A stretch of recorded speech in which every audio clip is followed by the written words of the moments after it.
good. Hey, it's fucking Slapper Day. Let's slap a number on this son of a cast. Oh, yes. This is episode number 198. Very, very close to 200. Yes, where the big announcement comes. Heidi, do you know what the announcement is? No. Well, we haven't thought of it either, but we're going to. No, we're gonna announce something here in 2 episodes from now. So it's gonna be good. But I want to address something really quickly, as I usually do at the top of the SlapperCast. We've been teasing. Speaking of announcements, we've been teasing an announcement. Now, it's just about to materialize in the next week or so, and the announcement was that we were going to have a young Doug Stanhope back on the podcast, who is, needless to say, one of our very favorites on the planet. But his house caught fire a couple of nights ago. Oh no! So, yeah, he's okay, and there's nothing damaged. If you want to go check it out, you can check his Twitter or check his Facebook or any of his pages. Luckily, there was minimal damage. He's going to be in a hotel in Bisbee. I can't tell you the name of it because he and I like to keep that our little secret. Wink, wink. Luckily, they only lost power. There's going to be some smoke damage, and they're going to have to live in a hotel for a little while they get. So anyway, that was going to be our big announcement. We were very excited about it, and unfortunately, house caught fire. Fortunately, there's no damage, and the fire chief covered all his beloved suits. Looked like it saved all his stage gear. So the New Year's show in Vegas is going to be on, and it's going to be well worth it. I think it might be sold out. If it's not sold out, and you're going to be close to Vegas, get yourself a ticket and head over and see our friend Doug Stanhope. And we hope to have him on here very, very shortly, as fast as they can get up and go. So that was going to be our little announcement that we had been toying with for the last few weeks. So, so we're Heidi is joining us. That's the redhead over there. Right there she is. Thank you for jumping in so quickly. We were canceled tonight. Tonight is, of course, it's Slapper Day. It's Tuesday. It's always Slapper Day. But tonight we were loading up the truck and off to Beverly, and the Ashford called, and they have major flood warnings in the area. So this evening is going to be hell down there, and they flood quickly.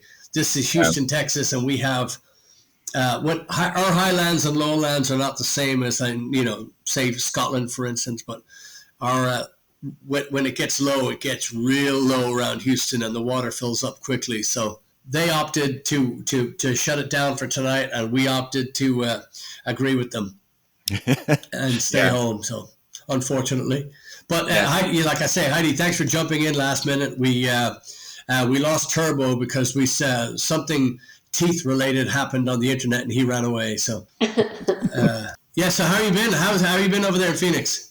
Good. It's been busy around here, but good. Yeah, the weather is nice. It's so nice now. It's a little chilly even, especially at night in the middle of the desert, out in the middle of nowhere. It's very cold.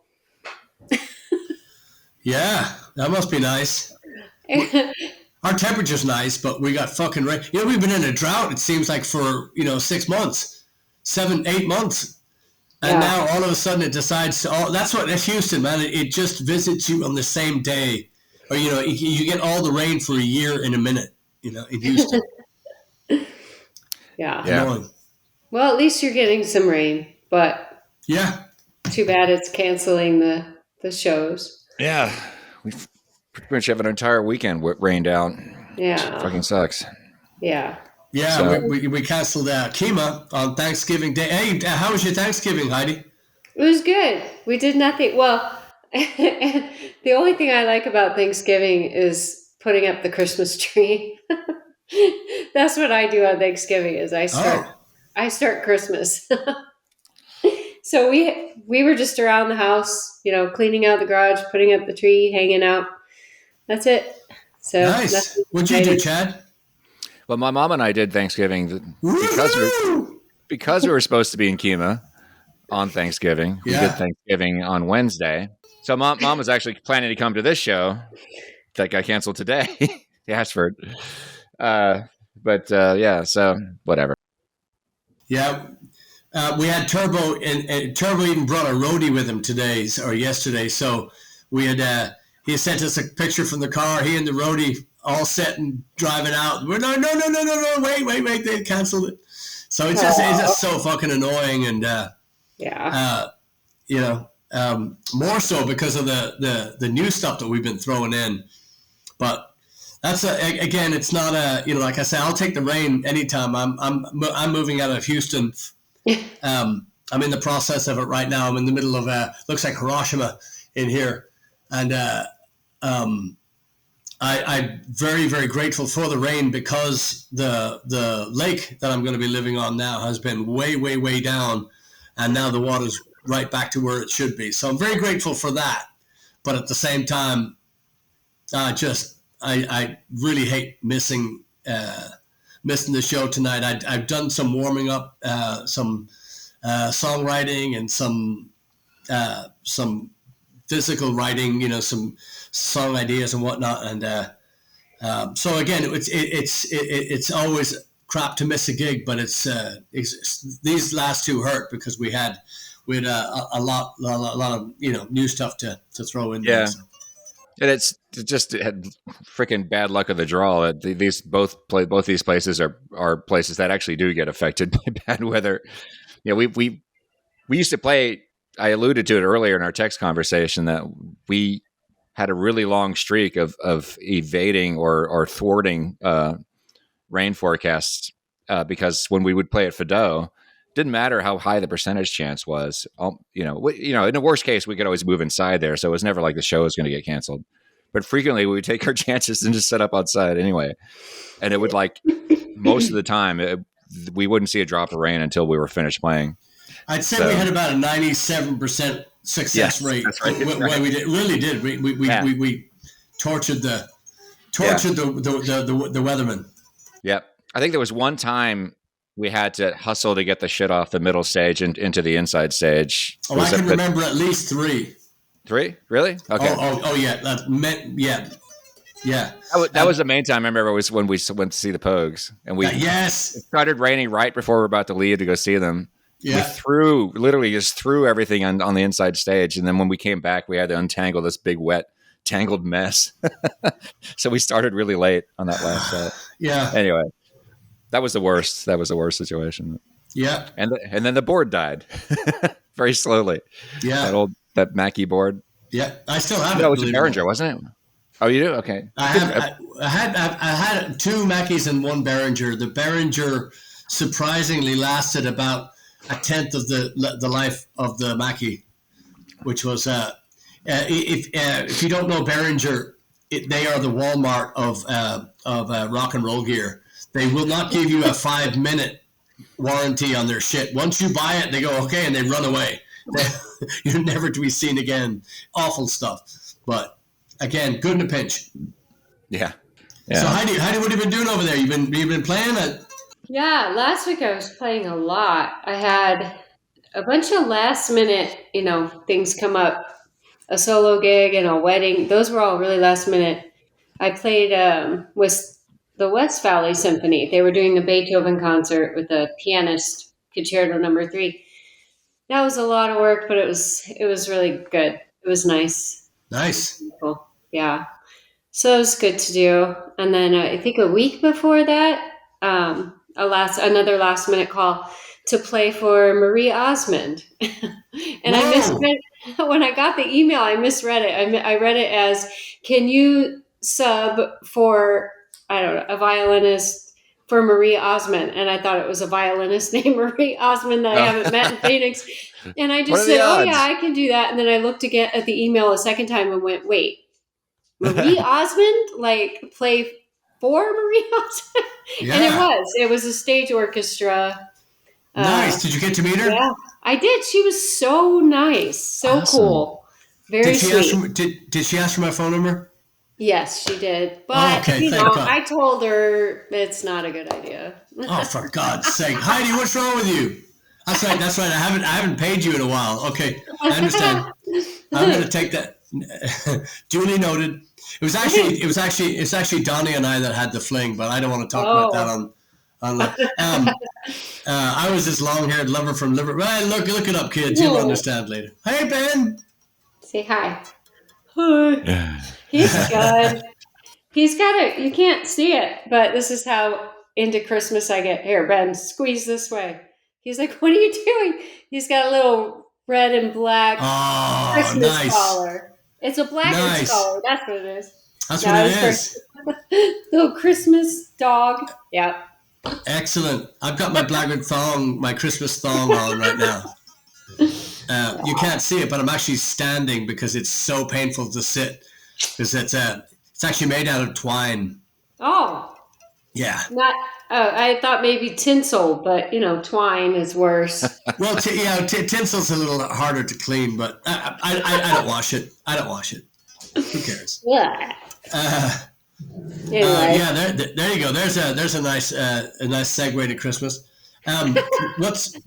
What's the town like? Does Phoenix go crazy? Christmas crazy? Yeah, there's they kind of take advantage of the fact that it doesn't snow, so that like everybody wants everything outside, which is kind of it can look really pretty, but it's freezing. I've done a couple outdoor gigs recently, and it's just like, why are we outside?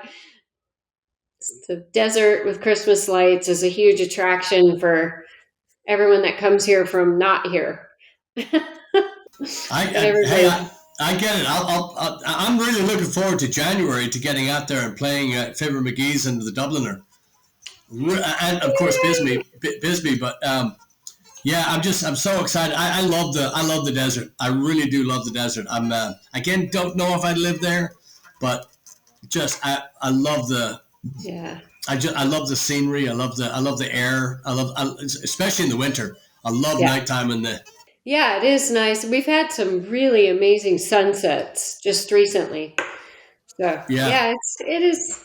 This time of year is cool. Yeah, literally, but it's also Yeah, I'm excited that you guys are coming out here. A lot of people are excited. I can't wait. It's going to be good. Yeah, it really is. We've been working really hard. We got the studio at my new place. I'll say semi, workable. By the time you get here next month, it'll be a lot more comfortable.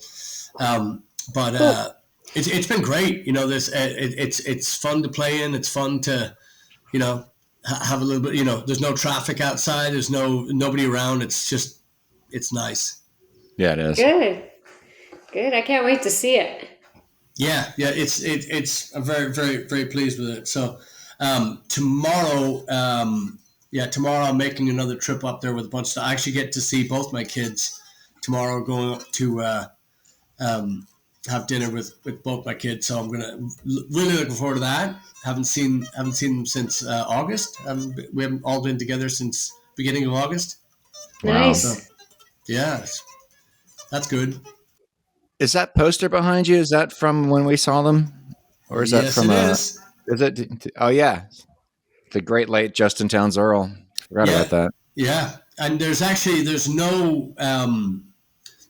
nothing here. I had to go and grab just like a makeshift desk and whatnot. I put that behind me just so we wouldn't be, bored by Beige. Everything.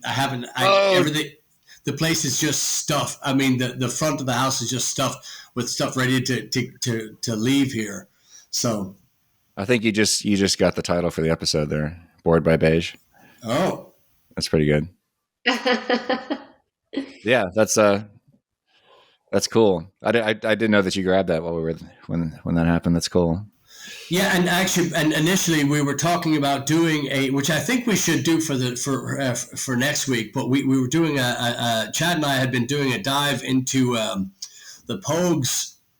I know you're a Pogues fan as well, Heide. But we were talking about doing basically just doing a run through of Rum Sodomy and the Lash, some early Pogues stuff, and kind of going through. I was amazed. I listened to it the other day.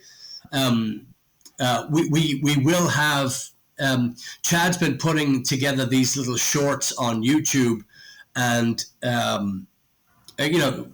putting them on most of our sites and whatnot. But they're very interesting because it's a great, 15, 30-second clip of thing, and that's clip with a P, you pervs. So we're posting them to just do little announcements or teasers for SlapperCast and on and on and on. But we were talking about doing this Pogues dive because of not just the influence that they've had on, I think, all of us. Shane MacGowan's had such a tremendous career in putting Irish folk music on the map, with the little shot of adrenaline to it. And I've often joked that without Shane, I wouldn't have a career. But we were going to talk about just kind of go through the record and maybe suggest songs, and so especially to the untrained Irish folk listener or whatnot, Irish rock listener even. So many people have stolen from that guy. It was amazing when Flogging Molly first hit that big flash in the pan status. I'm not saying they are a flash. I'm just saying when they first, you didn't know what the direction they were going to take, but it was quite surprising. If you've ever jumped into a tub full of ice, it was that kind of, oh, wow, you really are. You're going to take their songs and make your own that blatantly? That's I mean, beyond ripping it off. That's covering it. It's like their first two albums, our first 2 or 3 albums. We actually wound up doing one of their songs, which we still do occasionally because it is fun, the 7 Deadly Sins. That, what they would do, because a lot of the Pogue stuff is they would take traditional melodies and then Shane would twist it and write his own words to it and stuff. And that created this whole genre. And so Flogging Molly said, well, this is traditional, we'll do the same thing. But a lot of it just sounds almost exactly the same. 7 Deadly Sins is basically South Australia, whatever that song is called. I forget which Pogues album that's on. But that traditional sea shanty, it's the exact same melody. That's one of the better ones he did. But there's some other ones he did that were just like more like blatant rip-offs of Pogue songs. You were going to say rape-off. I like that. Rape-off. Yeah. I like that. All right. So we just so you know where Chad is on this Thanksgiving, we are listening to Pogues and he's doing a rape-off. So, like, I remember they had one that was like, it was like their version of Turkish Song of the Damned. And and they ripped off Donegal Express. They ripped off so many of them. And then the worst one that we heard was last the week before. So 2 SlapperCasts ago. That's as good as I got. But we were at O'Bannon's and we thought we were listening to this awful song called "Drinking" by a band called So the Tossers? The Tossers out of Chicago. And it wasn't. It was a Christmas song by Shane and the Pogues, the Christmas lullaby or whatever. And it was fucking terrible. I mean, it wasn't so bad as the Pogues, but they ripped off the worst part of that song and made a whole song about it. So they picked the worst part of the melody and said, that's gonna be the hook. Yeah. One of Shane's laziest songs by far is da da da da da da da da da da da. Like, God, I don't understand it. You have to do the squeezing the toad voice for the. Oh, there you go. Yeah, I think it would be out of my range. Yeah, something like that. A little on the high end. But yeah, I was shocked to hear. I was like, wait a minute, that is Shane. Yeah. Well, again, I had already shoved it. It's like that. It's like that, that drunk chick in the bar that comes up, hey, you just kind of just keep doing, just keep looking over here and they won't, you try to, but it was that thing. And then Chad comes over and goes, hey, and I go, what? And he goes, that's Shane. I go, no, it's not. But my ears refuse to tune back into the song because it's so fucking bad. And then we like, oh yeah, wait a minute. That is, and it's just Well, I did the Shazam thing just to make sure, and it said, told me what it was, but I'd never heard that before. I had heard it before, then because it all came back, like a bad case of herpes. It was just like, oh, so terrible. Heidi, do you have any songs like that you just that are just blatant rip-offs that just drive you up the wall? I did. It seems like I heard something just the other day, and I said that they ripped that off, like from a pop song, but I couldn't name it. Oh, I know where I was doing some kind of a church gig, and there was like a new song by, I don't know, some contemporary Christian artist, and I'm like, no way. But the clarinetist and I could not name the popular song that they took it from. Yeah. I'll have to go back and see if I can find it. But I was like, oh my gosh, that is exactly from that song.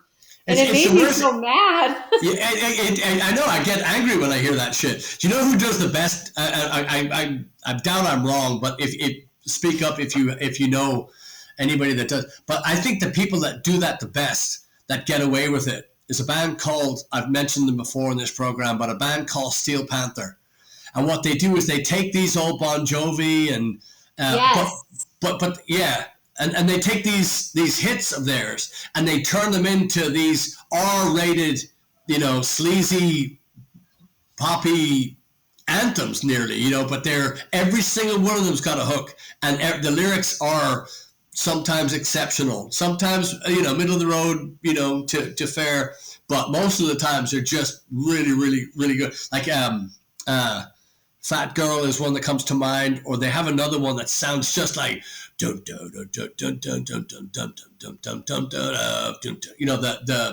Love a Bad Name or whatever. They have one that sounds, but when they do it, they have real guitar tone and they have real swagger behind it. It's not that pop, that bland, soft shite. It's actually decent, a well delivered piece, I'll say. Yeah. Could anybody like that jump out to any of you? Obviously the Weird Al and that kind of shit. I've never been a Weird Al fan, but I know his fans are huge fans of the I don't like parodies, but I love what Steel Panther does, and I love what Shane does. Shane actually takes those melodies, but he turns them into something that might even be bigger. You wouldn't say it to a purist, but as an Irish music fan, Shane turns them into a bigger piece, I think, a more poignant, Well, probably this it's kind of a funny example to think about. Thin Lizzy, when they did Whiskey in the Jar, was just, they were doing that as a joke in the studio, and they were just making fun of it in a way, but it wound up being a lot cooler than they intended. So it was so much so that, I mean, I don't even think that Phil bothered to track bass on it. He didn't just play guitar, and actually, and if you want to hear, if you're a fan of that song, which to me is kind of shocking because people don't. To me, that song is way, way, way more popular than the song is good, if that makes any sense. So that whole song as a whole gets way too much attention.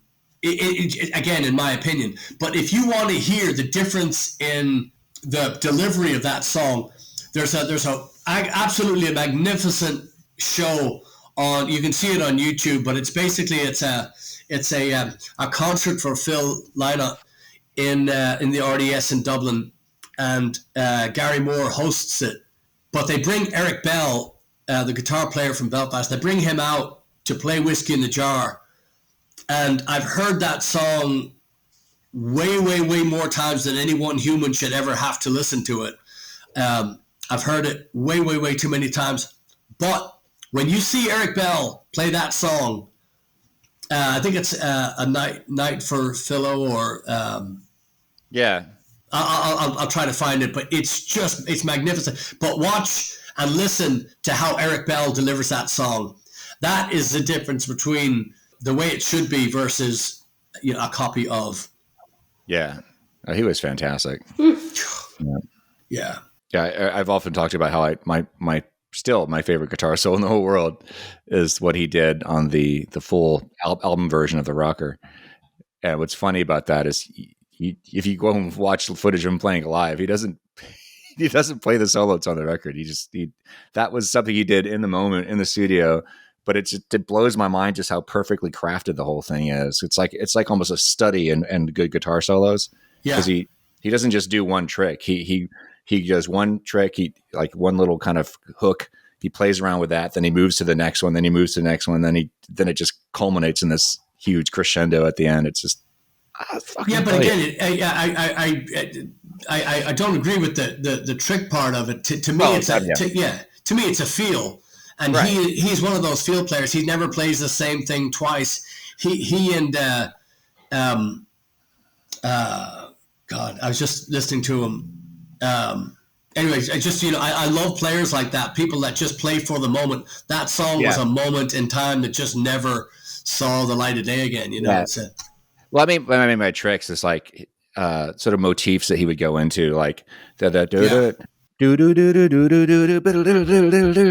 keeps moving that up by half steps till he gets up to a certain note, and then he just flies into this other section. Things like that. He would just kind of find a groove. Okay, I'm going to stay here for a while. Staying here, moving it up. Or here's something else. I'm going to do this for a while. Do this for a while. It's just perfect. Anyway. Yeah, I agree. So Heidi, have you been playing? Who have you been playing with the most out there when you're not doing the solo thing? There's a band called Club Country. Their main band is 9 Ball. They're very, very good.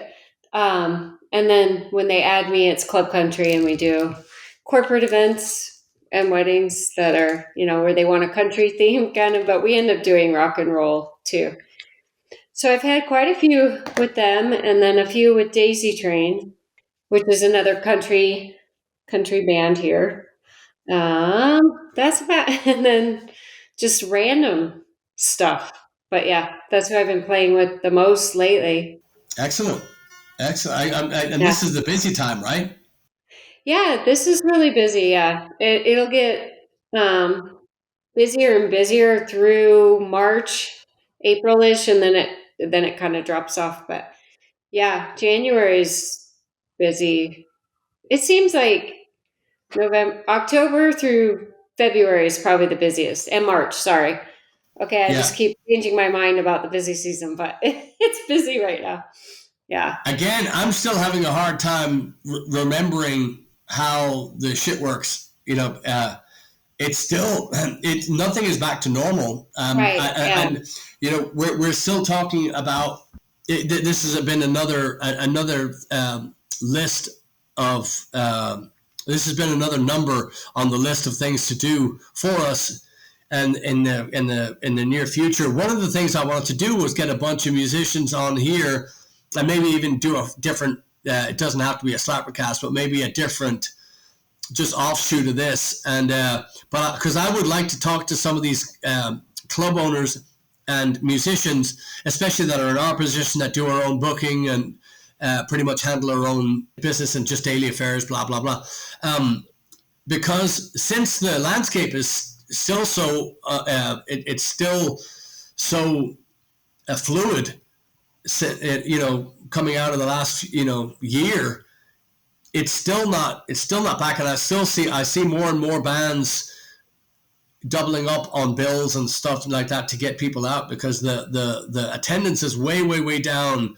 See stuff like those parasites at Ticketmaster, that $9,000 for a ticket to see Bruce Springsteen, or people are on the Taylor Swift or whatever it is, they're begging for tickets, and just creating such a landscape to where, again, like they need it, but everything, all the attention's going to the top, and the middle and the lower tiers are just getting pushed aside, and it just, it's you can up your game, which you should, and you can up your promotions, which you should, but you're still spinning your wheels because you do not hold a candle, and you cannot keep up with this machine that's just Live Nation and Ticketmaster joining together to make sure that nothing rises.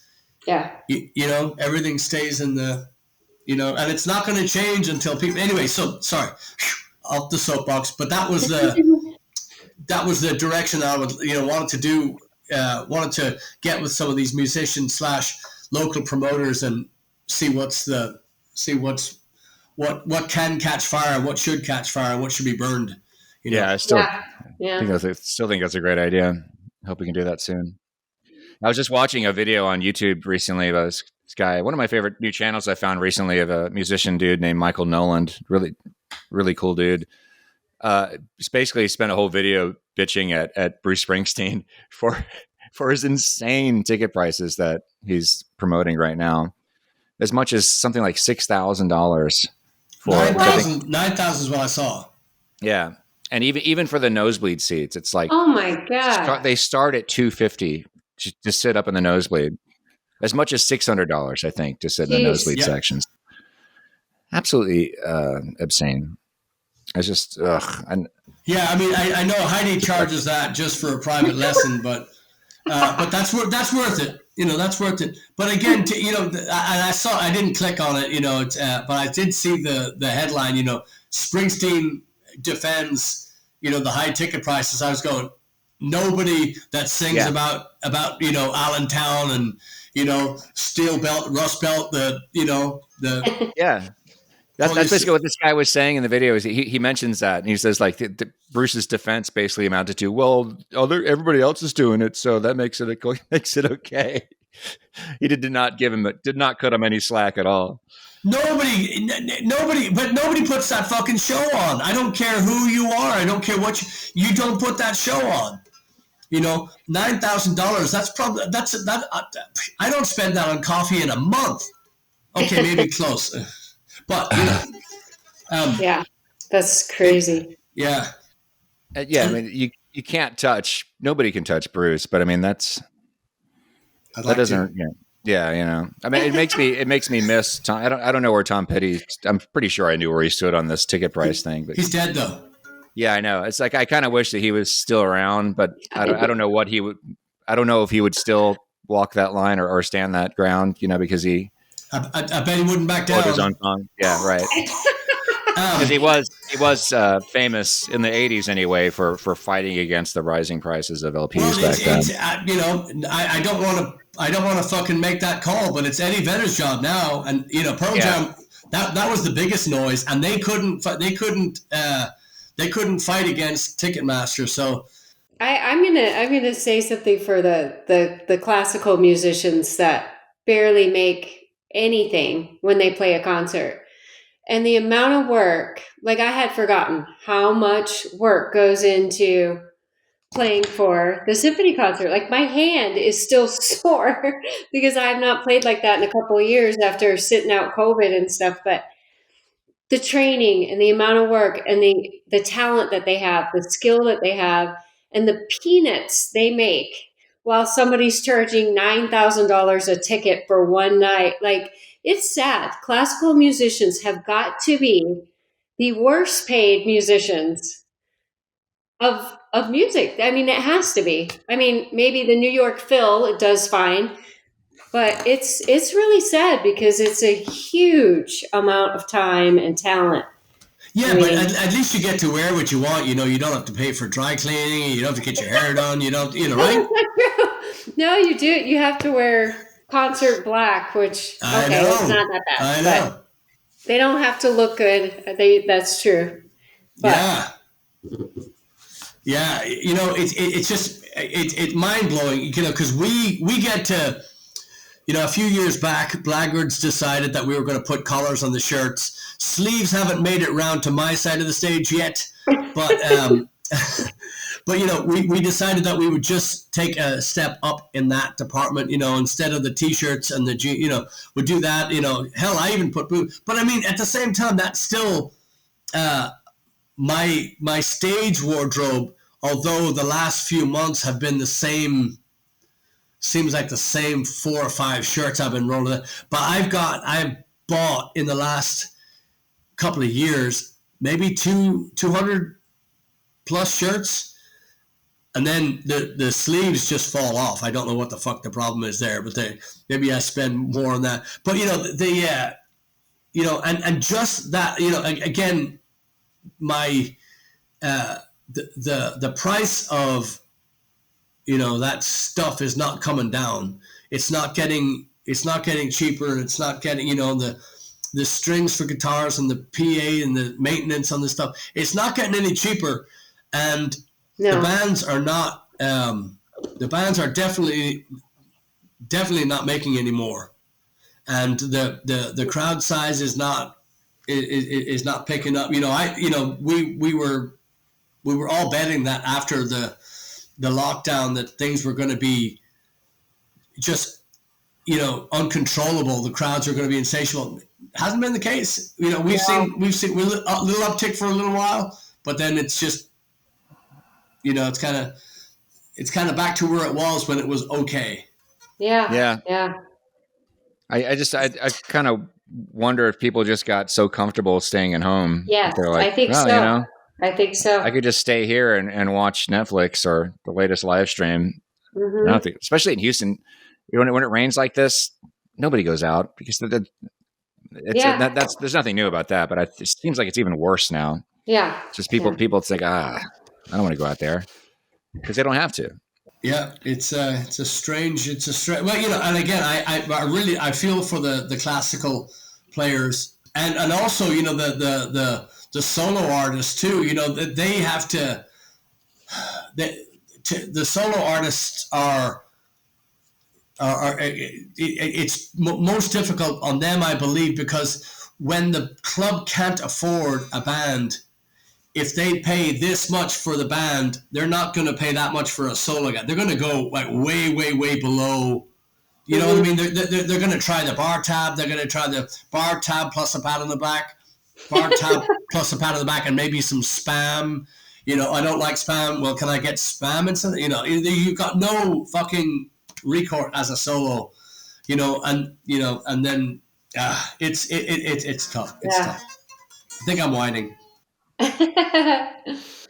Well, I have to, sometimes I just shake my head. I go from a symphony rehearsal and that amazing music and that high level of playing to singing backup vocals for Play That Funky Music. And I go, what am I doing? Right. And I get paid 5 times as much to sing really stupid lyrics and just stand there and, and it's like, what am I doing? It makes you think like, this, I should be embarrassed. But having more than one skill, being able to do it's a different skill. Like you were saying, it's a different stage presence. Don't you think that it would be different though if that was your full-time job? Playing that funky music. Wouldn't it be? Wouldn't it be a different? I wouldn't know the difference. Do you mean? No, I mean, if that was your full-time job, playing in that band, having to play that stuff, that corporate bullshit, that top 40. Yeah. I can't even say top 40 because I mean it's an era, right? It's a 70s, 80s era. Yeah. Yeah. Right. Yeah. So, but if you were in that band all the time, you would be hanging from a rope, right? I mean, I would. I don't think it wouldn't last very long. I don't think I'd want to do it every night. But, there are some musicians that do that very well. You have to give them, some credit for delivering those songs really well, and making it good. But yeah, I understand that. But I mean, like if I saw that stuff on the set list night in and night out, I would definitely, I mean, I don't know if I'd start with me because, I'm still, I'm only 80 years old. I've got plenty of time. But I mean, I might burn down a church or something like that. Marker. Small church. Yeah. Well, yeah. Maybe church is chicken. Start there. No, but there's so much. There's such a huge market for 80s and I don't know whatever that era is, 70s, 60s, 70s, 80s dance or popular or whatever it is. Fuck the 90s. Sorry about that, Kelly Navarro. I can't take the fucking 90s shit. I just what's depressing about that now though is I hear I forget where I was. I heard "Baby Hit Me One More Time" come on somewhere. Britney Spears, one of her first big hits. And as much as I despise that song, sorry, Kelly, you compare that to the hits of today, fucking awful. So it's like that's what as much as I would despise and was bored to death by the hits of that decade at the time. They're better. They're like loads, miles better than anything that's out there right now, and in the top 40. Sure. So it's depressing. So that was before the onslaught of auto tune and everything getting quantized to death. So there is that. And in fact, I went to go see Richard Thompson play a solo acoustic gig here in Houston one time many years ago. And he surprised us with this cover of "Baby Hit Me One More Time" by Britney Spears. Ugh. And he didn't tell us what it was. As we went into it, the crowd started laughing as they realized what he was singing. But it took a while. Like it was like as he got into the first chorus, because he made it sound so much like his own thing. But what he was trying to prove is like, songwriting is more than just production and glitz and all the stuff that goes around the promotion of it or the production of it. He said that this songwriting in this song is actually pretty good, and I think we've lost our way as a culture in recent decades. Yeah. So. Anyway. Well, my fucking mood's ruined. On that note, should we kill some songs? Yeah. Yeah, why not? We're here. Might as well kill something. You want to go first, Chad? Yes. I'm going to kill "Drinking in the Day" by the Tossers. Drinking in the Day. Fucking cheat. It has to be done. If I don't kill it now, when am I going to kill it? Come on. So yeah, fucking horrible song, which we already talked about. I'm going to resurrect a really weird song. I can't remember where I heard this. You gave me this idea, Heidi, by talking about Marie Osmond. The Osmond brothers put out a song called "Crazy Horses" back in 1972. I like that song.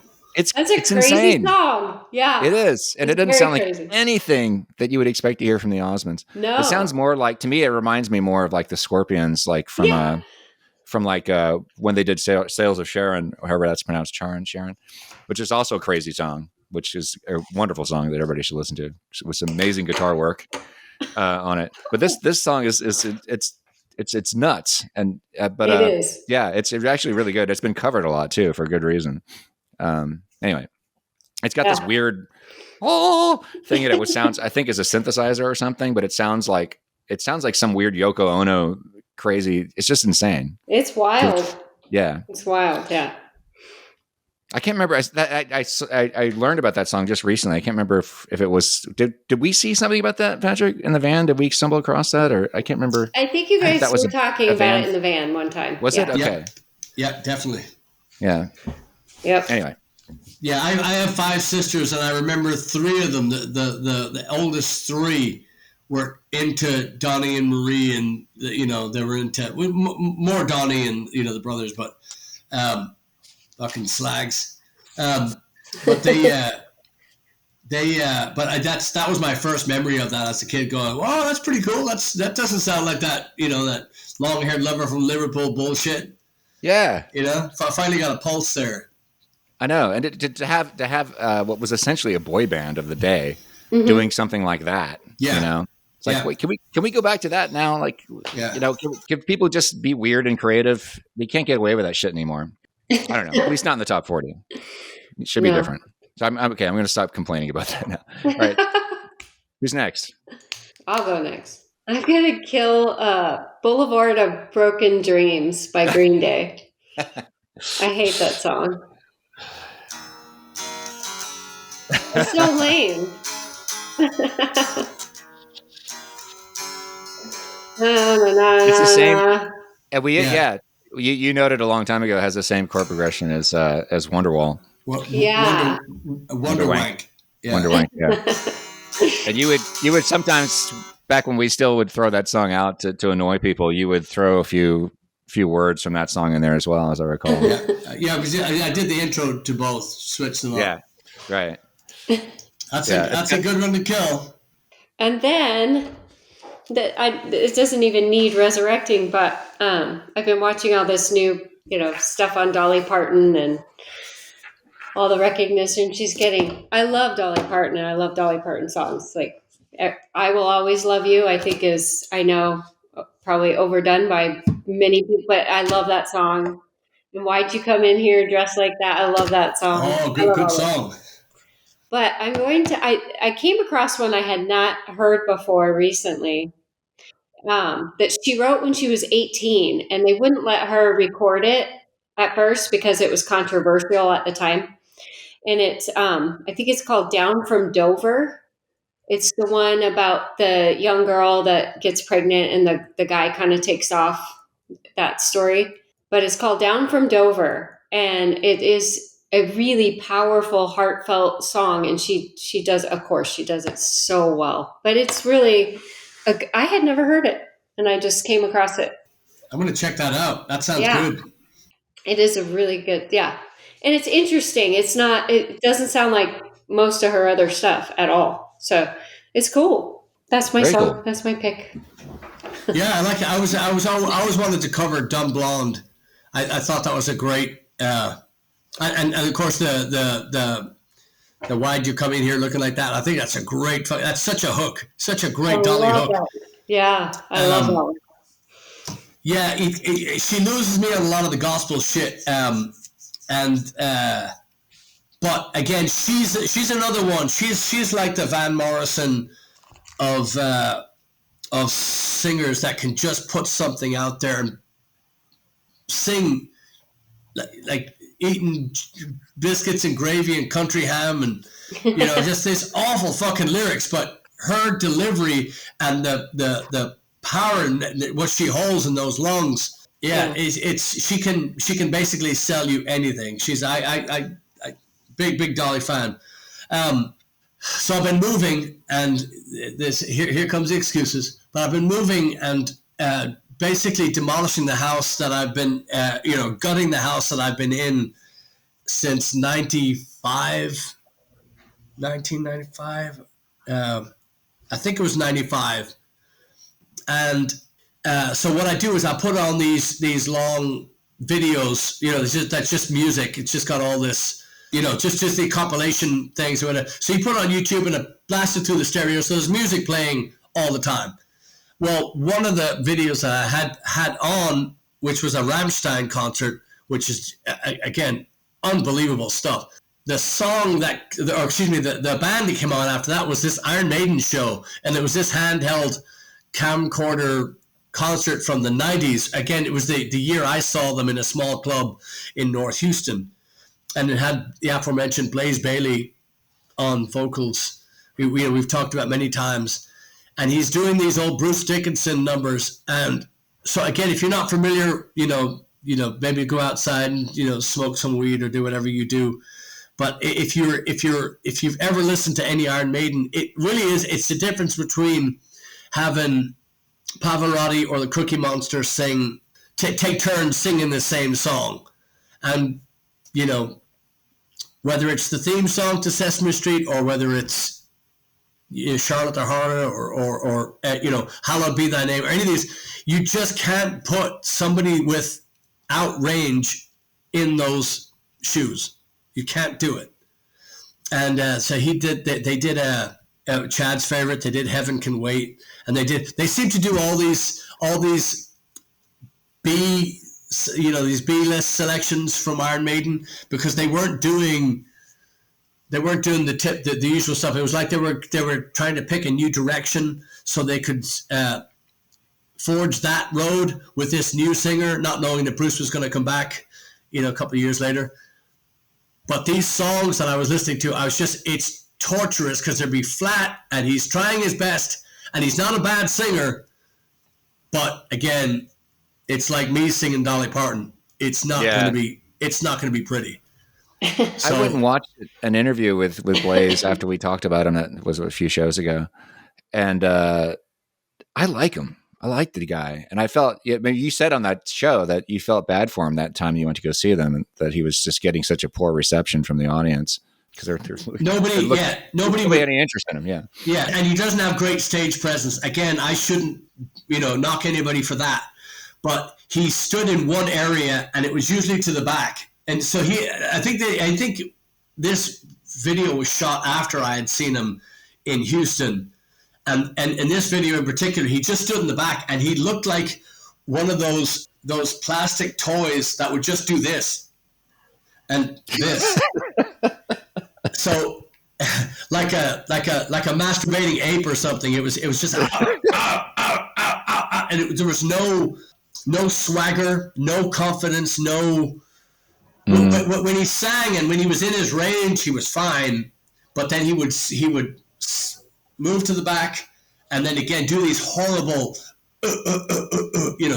like again, like our friend at the top of the Empire State Building, with the woman, what's his name? King Kong, those kind of moves. I was like, what are you doing? Has anyone, stop. So anyway.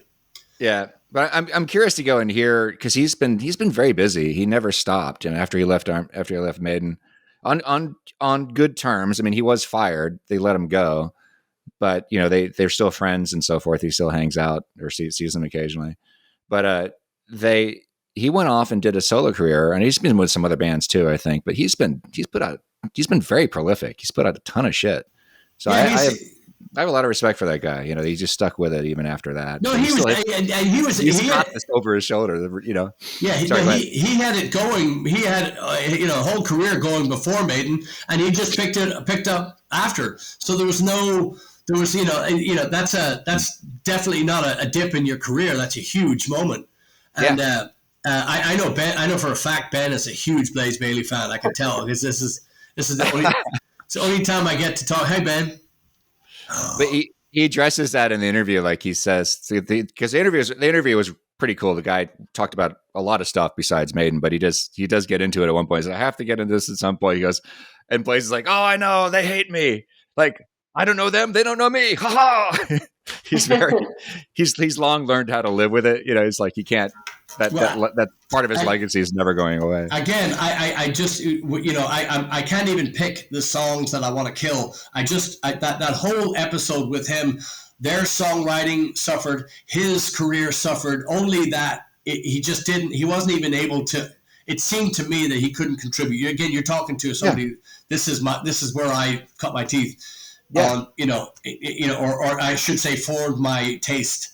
On music was through this band. So you can't bring anyway. So that was the thing. And then to shine a light, we were talking about the Pogues, and listening to Sickbed of Cuchulainn by the Pogues, and that song and the amount of song, talk about ideas lifted and ideas borrowed and begged and stolen, and everything about that song is what I love about a Shane MacGowan masterpiece, which the Sickbed of Cuchulainn is a masterpiece in that it's got your traditional Irish intro, it's got your punk rock / jump up and down, middle section. It's lyrically, it's fucking phenomenal, and the delivery in which the Pogues gave the attention. And did Elvis Costello produce that record? I was trying to remember that. I can't remember if it was that one. I think he did. Yeah, I think he did that one. I'm not sure, but I'm just saying the attention that band gave that song and the power in which they delivered that song. That and Sally McLennan may be in the top 5 of my Pogues. Not Shane MacGowan, but my top 5 Pogues numbers, only because of the way that song was delivered. I just it still takes my breath away today. And I remember the first time I heard it, my friend Stephen McGuinness in Ballybrack, County Dublin, Ireland. I can't think of the year. Damn it! I was 80. Anyway, it doesn't matter. I remember. Yeah, I remember the record player. I remember listening to that song and just when he counts that song in vocally and that song takes off, I was like, that's it, goosebumps. Yeah. All over it. And then Bayley. So I was just listening to that song a few minutes before we started recording. Actually, obviously we cover the song. Blaggards have covered that song for many years, but I hadn't listened to the original in a while, and it's so funny to listen to that now. I mean, compared to stuff that Shane recorded later, how much more clearer his voice was back then that he actually enunciated. It's weird. He almost sounds like a different person compared to what he sounded like later. But and then also to what you were saying too about when you that thing, all the Shane imitators out there do that, and this song is a good example of that one affectation of his where he would start off a line when you go da da da da da, you know, that it's like so Shane from start to finish, and like they said, the lyrics are absolutely just gorgeous. This weird surreal like vignettes of things that he moves from one thing to the next, and it's like you're in this kind of fever dream of Irish culture and history. It's and all his best lyrics are like that. So Streams of Whiskey and Old Man Drag, and it's just amazing stuff. Yeah. Heidi, you're a Pogues fan too, I take it? Yeah, I like the Pogues. Do you have a favorite? I like Rainy Night in Soho for some reason. Song. Good I like song. that one a lot. It's also on this album. You don't hear that everywhere, but I like that one. We covered that song too. We actually, we can still play that if you ever want to play it. Yeah, I do. Yeah. All right. I'm gonna write that down. Yeah. Do it. I love that song. We used to do that for the Carmichael family. Is that right? Yes, very good. That was their wedding dance or their they would get up and slow dance to it. Yeah, cool. Yeah, that one. And I want to plug something here real quick. We have the Chad. How's your other podcast going? Chad is double caster now. Good. Yeah, we were off this week. So Brendan, his other gig is he's part of this radio theater show. They have a monthly gig, so the last week of every month he's too busy to record. So it was Thanksgiving week anyway, so we just asked her. We'll just pick it up again next week. So, but it's been great fun. And Heidi, what about your lessons? Are they?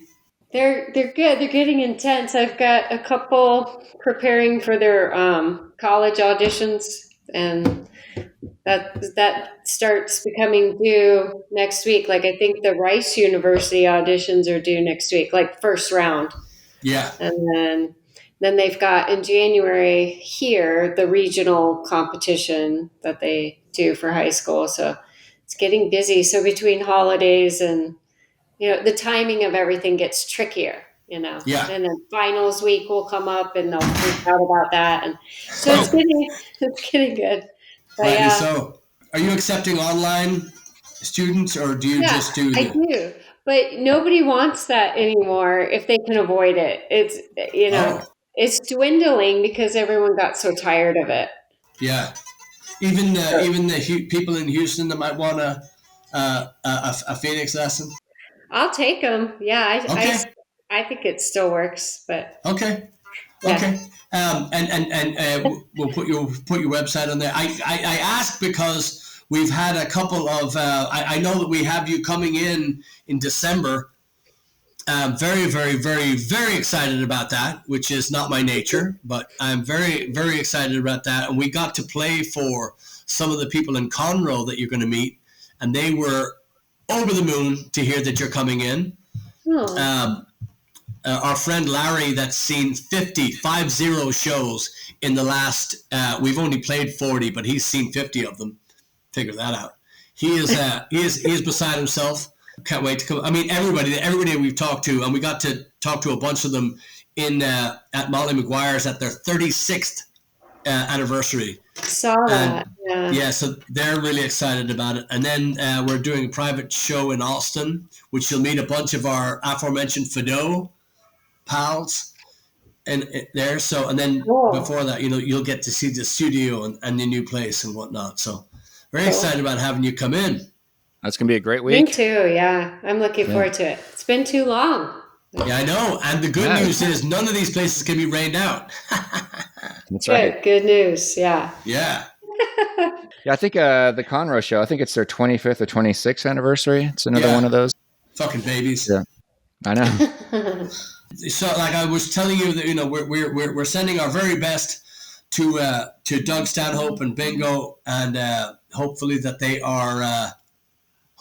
they're enjoying their time in the hotel and being waited on hand and foot. And then when they get back to Bisbee, they get back to their homestead, we're going to get them on the show. And so I'm going to say again that Doug will be in Las Vegas on New Year's Eve.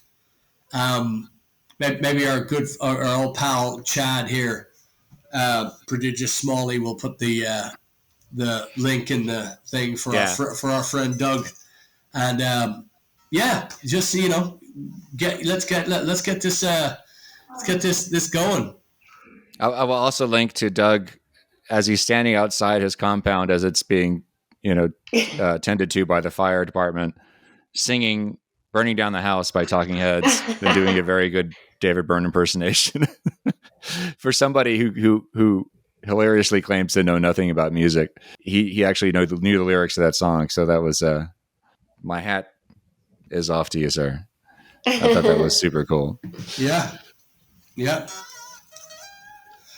So I guess we should wrap it up. Give you some time to enjoy these Phoenix evenings, Heidi, and so we'll put Heidi's information on there. And anybody if you want. The reason why I said that, Heidi, sorry, is because I was talking to some friends of ours at Molly McGuire's about your about lessons. So that wasn't just out of the blue. That was a real thing. I said, yeah, I think she does. I wanted to make sure. Yeah, I do. Yeah.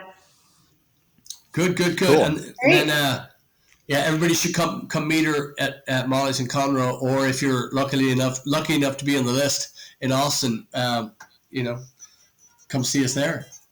Yeah. Private party, unfortunately, but you never know. Right. All right, cool. Thanks, Heidi. Thanks for jumping in at such short notice. Sure. Yeah. And thank you, Houston Rain, for giving us this rare opportunity. Right. Yeah, wonderful. And it's a big thank you to our Patreon friends and our all our crew that have been out to see us. We are going to have some new stuff coming up soon, and I promise you this: if you mark your calendars for December. Molly's in Conroe on December the 6th. The 10th. The 10th. Yeah. Phew. Yeah. So 9th in Austin, 10th, and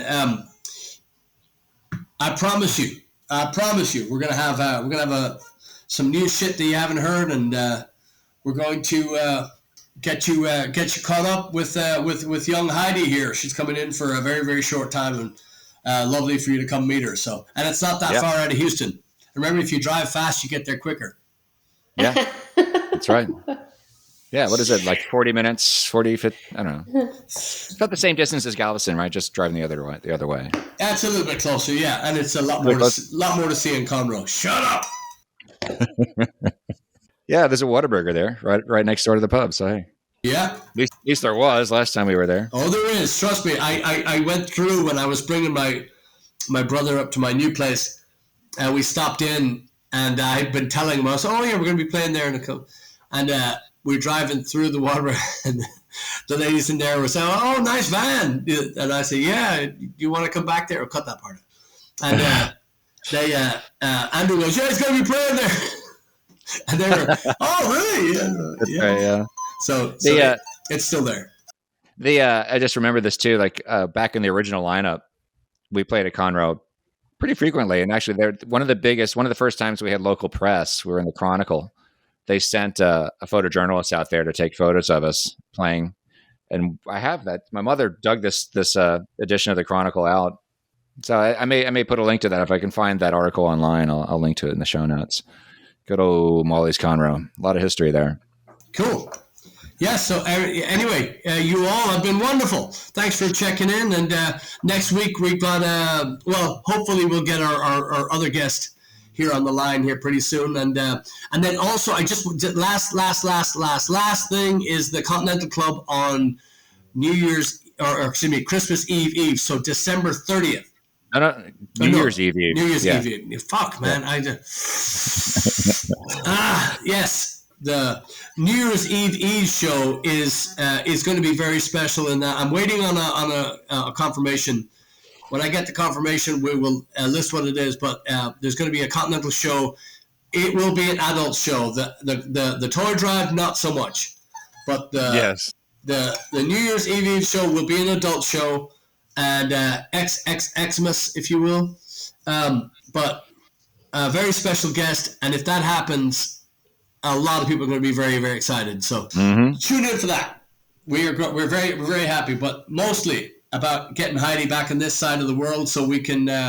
She decided she was going to come out here because she doesn't want us coming in to her neck of the woods. She doesn't want us to be rusty. And I don't want to be rusty. I don't believe that for a second. I don't believe that, but. Anyway, we love having you. Yeah. Thank you again, and we're eternally grateful. And if you're watching this on YouTube, if you've liked this program, click like if you don't mind, and subscribe because you're going to catch a whole lot of cool stuff. Yeah. If you do, and if you don't, you won't. That's pretty profound. That sounds like a Shane MacGowan lyric. Yeah. All right, y'all. I'm going to hit stop. Bye, y'all. Thanks. See ya.